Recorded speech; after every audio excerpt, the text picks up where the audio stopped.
April রাজ্যে TTADC Tripura tribal autonomous area autonomous district council নির্বাচন, এই নির্বাচনকে সামনে রেখে কংগ্রেস দল সব কয়টি আসনে নির্বাচনে প্রতিদ্বন্দ্বিতা করতে যাচ্ছে। আমাদের সঙ্গে আরও দুটো রাজনৈতিক দল, ছোট ছোট দল হলেও তাদের এই রাজ্যে একটা শক্তি বিভিন্ন জায়গায় আছে, তারাও আমাদের সাথে সহযোগিতা করার জন্য এগিয়ে আসছে। আজকে এই ব্যাপারে চূড়ান্ত সিদ্ধান্ত হবে।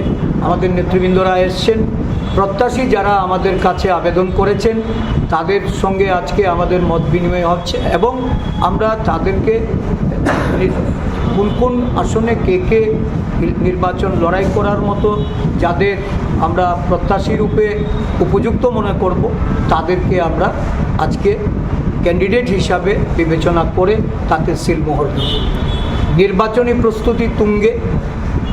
বিগত প্রায় 2 মাস ধরেই আমাদের এই কাজ চলছে। আদিবাসী কংগ্রেস এই কাজে সম্পূর্ণরূপে তারা নিয়োজিত।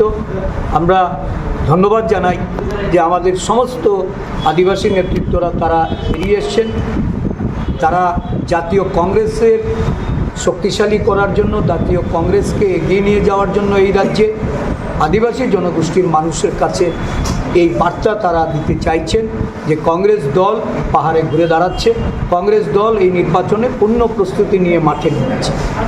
কোন দুটি দলের সঙ্গে কথা হচ্ছে আমরা বিকেলেই আপনাদের জানাচ্ছি।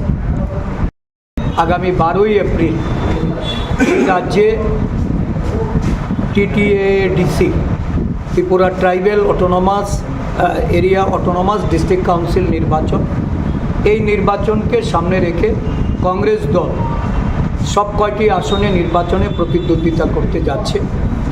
আমাদের সঙ্গে আরও দুটো রাজনৈতিক দল, ছোট ছোট দল হলেও তাদের এই রাজ্যে একটা শক্তি বিভিন্ন জায়গায় আছে, তারাও আমাদের সাথে সহযোগিতা করার জন্য এগিয়ে আসছে। আজকে এই ব্যাপারে চূড়ান্ত সিদ্ধান্ত হবে।